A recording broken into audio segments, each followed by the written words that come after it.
नमस्कार Odia news time को आपन को स्वागत। आज मु नहीं आसी आपण देश विदेशर 10टी मुख्य खबर। आशा करुच्ची आपण मैंने भिडटी को शेष पर्यंत देखिए। नंबर 1 गहम महजूद रखिबा सीमा स्थिर कले केंद्र सरकार।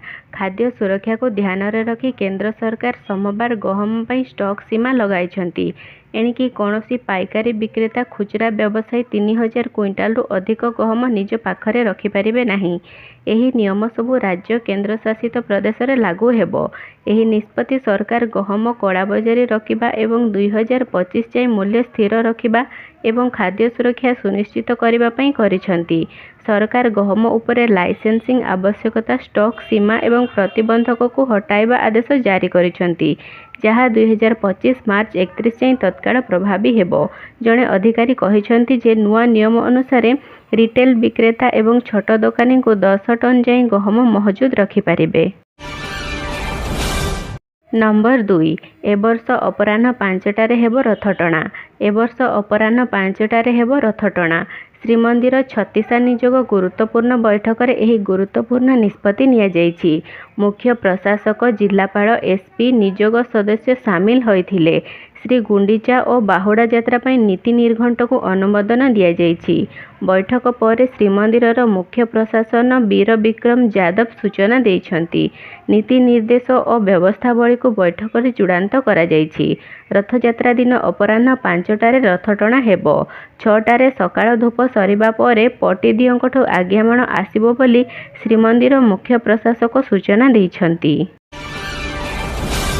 नंबर 3 बदलिला नियम। 9 रु अधिक सिम किणिले देबाकू पड़िबो मोटा जरिमाना।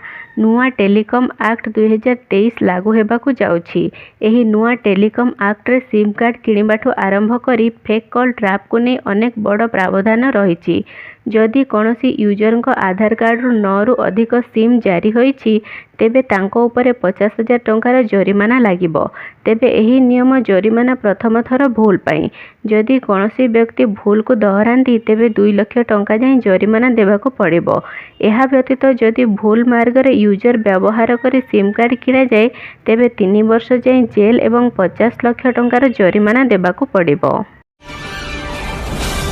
नंबर 4 सबु ब्लॉक रे हेबो शीतल भंडार। कंचा परिबा दर उपरे आमर नियंत्रण नहीं कहिले मंत्री। राज्य रे अत्यावश्यक सामग्री आकाश छुआ दर को नहीं साधारण रे तीव्र प्रतिक्रिया प्रकाश पाइलानी। एहार मुकाबिला लगी राज्य खाद्य जोगाण और खाउटी कल्याण मंत्री कृष्णचंद्र पात्र आज पुणी स्थितिर समीक्षा करिसंती। दर वृद्धि मुकाबिला लगी राज्यर प्रति ब्लॉक रे शीतल भंडार स्थापन कराजिबो। जरूरीकालीन परिस्थिति रे नाफेड द्वारा रिहाती दर रे खाउटी को अत्यावश्यक सामग्री जोगाई दियाजिबो बोली मंत्री कहिसंती। नंबर 5 जून रे 24 जिल्ला रे कम वर्षा। 26 रु बढ़िबो वर्षा। सारा राज्य रे मौसुमी सक्रिय रहिथिले भी जून रे 24 जिल्ला रे कम वर्षा देखिबाकू मिलिछि। बलांगीर बालेश्वर मयूरभंज स्थिति जटिल। पूरी जिल्ला रे भी वर्षा न हेबारु स्थिति जटिल। आउ ए सबु जिल्ला कम वर्षा फल रे एबे चाष काम रे बाधा प्राप्त होइछि। सेपटे पाणीपाग विभाग सूचना अनुଯାयी 26 तारिख बेलू बंगोपसागर रे सृष्टि हेबो घूर्णिबलय। फल रे वर्षार प्रभाव बढ़िबो। किछि स्थान रे प्रबल वर्षा नहीं मध्य अलर्ट करा जाइछि। आउ एही स्थिति आसंता 28 तारिख पर्यंत रही पारे। आहुरी मध्य आगामी 3 दिन पर्यंत उपकूल दक्षिण आभ्यंतरीण उत्तर आभ्यंतरीण ओडिशा रे बिजुली घड़घड़ी सह 30 रु 40 किलोमीटर बेगरे पवन होई पारे। एहाकू नजर रखी पाणीपाग केन्द्र तरफरु सतर्क सूचना जारी करा जाइछि। नंबर 6 मुख्यमंत्री को उपसचिव भावे देवी प्रसाद मिश्र को नियुक्ति। मुख्यमंत्री मोहन चरण माझी को कार्यालय रे आउ जणे ऑफिसर को नियुक्ति मिली। गृह निर्माण और नगर उन्नयन विभागर उपसचिव देवी प्रसाद मिश्र को मुख्यमंत्री को कार्यालय रे उपसचिव भावे नियुक्ति करा जाइछि। एने सोमवार गृह निर्माण और नगर उन्नयन विभाग पक्षर एक विज्ञप्ति प्रकाश पाई। जारी विज्ञप्ति अनुसार गत 22 तारिख रे मुख्यमंत्री निर्देश अनुसार उपसचिव देवी प्रसाद मिश्र को तत्काल प्रभाव मुख्यमंत्री उपसचिव भावे नियोजित करा जाइछि।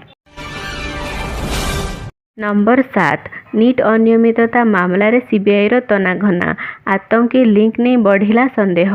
नीट अनियमितता मामलें सीबीआई तार तनाघना आरंभ करिछि। एपर्यंत एही मामलें 25 जन को गिरफ करा जाइछि।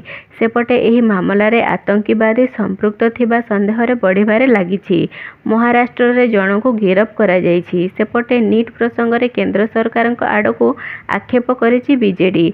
नीट अनियमिततार तनाघना सीबीआई टीम बिहार अर्थनैतिक अपराध शाखा सीबीआई को समस्त तथ्य प्रदान करिछि। एही घटना रे एपर्यंत 25 जन को गिरफ करा जाइथिबा बेले केवल बिहार 13 जन को गिरफ करा जाइछि। अभियुक्तों संपर्क में समस्त तथ्य हासिल करिछि सीबीआई। नंबर 8 श्रीमंदिर रत्न भंडार निश्चित खोलाजिब खूब शीघ्र नियाजिब निष्पत्ति कहिले आईन मंत्री। श्रीमंदिर रत्न भंडार निश्चित खोलाजिब बोली कहिले आईन मंत्री पृथ्वीराज हरिचंदन। खूब शीघ्र रत्न भंडार खोलाजिब गणति और मणति कराजिब एथिपाई जहा प्रक्रिया रही ताहा करा जाउछि बोली मंत्री कहिसंती। से कहिसंती 3टी विभागर कार्य बाबद रे आलोचना होईछि। नंबर 9 चर्च उपरे आतंकी हामेला पुलिस समेत 15 मृत। चर्च उपरे आतंकीवाद आक्रमण आखिबुझा गुड़ीमाड़ सांग को बोमा विस्फोरण कले आतंकी। फलरे एथिरे पुलिस कर्मी समेत 15 जन मृत्यु होईछि। मृतकों मध्य चर्चर पाद्री मध्य सामिल अछंती। रूसर दागेस्तान अंचल एही आतंकी हमला होईछि। सोमवार दागेस्तान गवर्नर सर्गेल मेर्लिकल एही सूचना देइछंती। नंबर 10 कंगारू को हराई सेमीरे भारत। रोहित शर्मा विस्फोरक इनिंग्स पर बॉलर मापचुप बोलिंग बल संघर्षपूर्ण एवं रोमांचकर मुकाबला बाजी मारिला भारत।